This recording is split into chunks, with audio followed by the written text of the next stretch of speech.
Infusion therapy is a cornerstone of modern medicine, a direct line to deliver fluids, medications, and nutrients into a patient's bloodstream. But this direct line requires immense responsibility. It's not just about hooking up a bag, it's a meticulous process where every single step is a safeguard.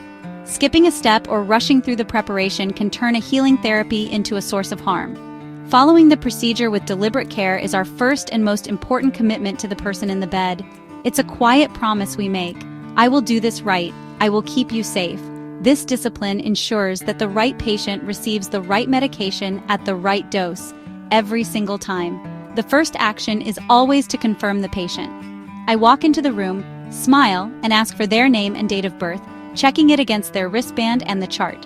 This is a sacred pause, a moment to ensure we have the correct person. Next, my attention turns to the medication order itself. I read the physician's order, then check the medication bag against that order, verifying the drug, the concentration, and the expiration date. It's a triple check, a ritual of confirmation that becomes second nature. This careful review prevents devastating errors, ensuring the substance flowing into their veins is exactly what was intended to help them heal, and not something that could cause an unexpected reaction or complication. With the patient and medication confirmed, I gather my supplies. This is like a chef preparing their mise en place. Everything must be in its right place before I begin. I collect an IV start kit, the correct size catheter, a saline flush, alcohol swabs, transparent dressing, and tape. I also bring the IV pole, the infusion pump, and the tubing specific to the medication. Having everything within arm's reach prevents me from having to leave the patient's bedside once the process has started. It maintains a clean, controlled environment and allows my focus to remain entirely on the patient and the delicate task at hand, minimizing interruptions and potential for contamination. Finally, I prepare the medication and the tubing. This involves spiking the IV bag with the tubing's sterile end, a process done with careful, clean technique to avoid introducing any bacteria. I then prime the tubing, allowing the fluid to run all the way through to push out any air bubbles. Air in an IV line can be dangerous, potentially causing an air embolism, so this step is non-negotiable. I check the entire length of the tube, tapping it gently to dislodge any stubborn bubbles. Once the line is primed and free of air, I hang the bag on the IV pole, ready to be connected once the IV access is established in the patient. Now comes the part that requires a gentle hand and a steady nerve, inserting the IV catheter. I explain to the patient what I am about to do, letting them know they will feel a small poke. I look for a good vein, usually in the forearm, one that feels bouncy and straight. I apply a tourniquet above the chosen site to make the vein more prominent. After cleaning the skin thoroughly with an alcohol swab and letting it air dry completely, I anchor the vein with my non-dominant hand. With a smooth, confident motion, I insert the needle with the catheter over it into the vein at a shallow angle, watching for that crucial flash of blood that tells me I am in. Once I see the blood return in the catheter's chamber, I know I've successfully accessed the vein. At this point, I carefully advance the plastic catheter a little further into the vein while simultaneously retracting the needle. The needle is immediately secured using its safety mechanism to prevent any accidental needle sticks, a critical safety measure for me and my colleagues. With the soft, flexible catheter now sitting inside the vein, I release the tourniquet. Releasing the pressure is important to prevent the vein from blowing and to allow normal blood flow to resume around the catheter, which helps confirm it is properly placed and ready for use. The next step is to secure the access and ensure it remains patent or open. I attach a pre-filled saline flush to the catheter's hub and gently push a small amount of saline into the vein.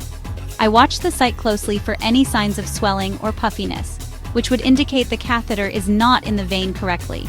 If the saline flows in easily and the patient reports no pain, the line is good. I then secure the catheter in place with a transparent, sterile dressing. This dressing not only holds the IV firm, but also allows me to see the insertion site at all times to monitor for any signs of infection or irritation. With the IV access secured, it's time to connect the infusion. I take the end of the primed IV tubing and carefully scrub the hub of the patient's IV catheter with an alcohol swab for at least 15 seconds. This scrub the hub rule is a vital infection control practice. After letting it dry, I connect the tubing to the catheter, making sure the connection is tight and secure. I then thread the tubing through the infusion pump, double-checking that it is loaded correctly according to the pump's specific instructions. the physical connection is now complete, creating a closed, sterile path from the medication bag directly into the patient's bloodstream.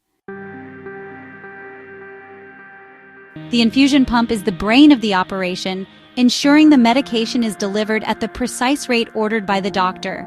Setting it up requires absolute attention to detail. I program the pump with the prescribed rate of infusion, usually in milliliters per hour, and the total volume to be infused. I always double-check my calculations and the numbers I enter on the screen. Some facilities require a second nurse to independently verify the pump settings for high-risk medications, an essential safety net.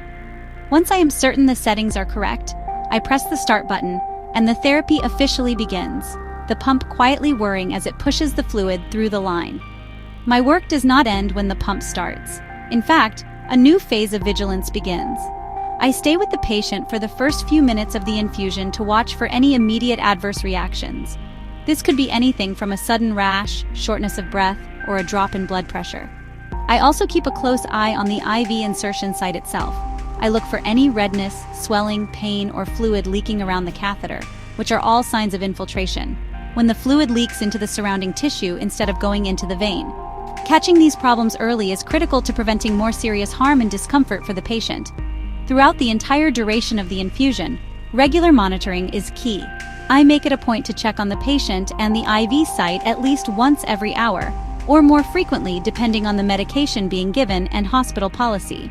Each time I enter the room, my eyes go to the pump to ensure it's running correctly, to the IV bag to check the remaining volume, and to the insertion site to confirm it still looks healthy. I ask the patient how they are feeling and if the site is comfortable. This constant cycle of assessment ensures the therapy is proceeding as planned and that the IV line remains functional and safe.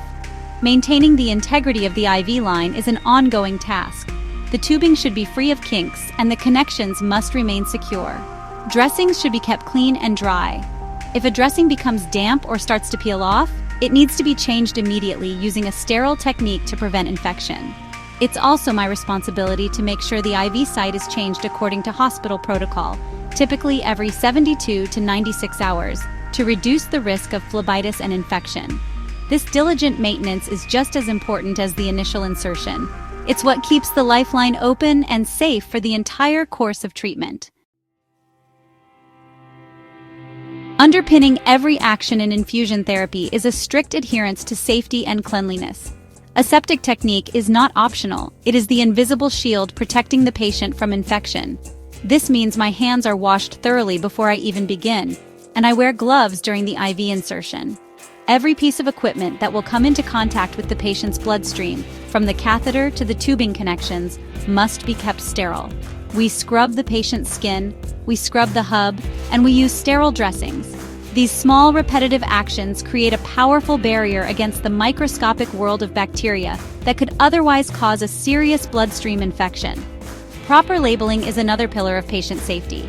Every IV bag must be clearly labeled with the patient's name, the name of the medication, the dose, the date, and the time the infusion was started.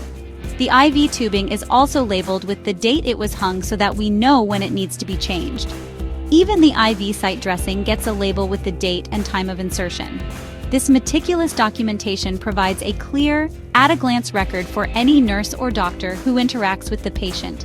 It eliminates guesswork and reduces the chance of an error, ensuring continuity of care from one shift to the next. Following hospital protocols and guidelines is not about blindly following rules. It's about embracing a system designed for safety. These protocols are built on evidence and experience, refined over years to create the safest possible environment for patient care. They dictate everything from how often to monitor a patient, to which antiseptic to use, and when to change tubing and sites.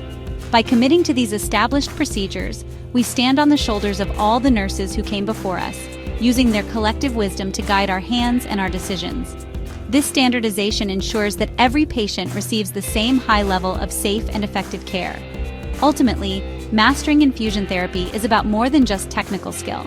It is a profound act of care that hinges on diligence, precision, and an unwavering focus on the patient's well-being.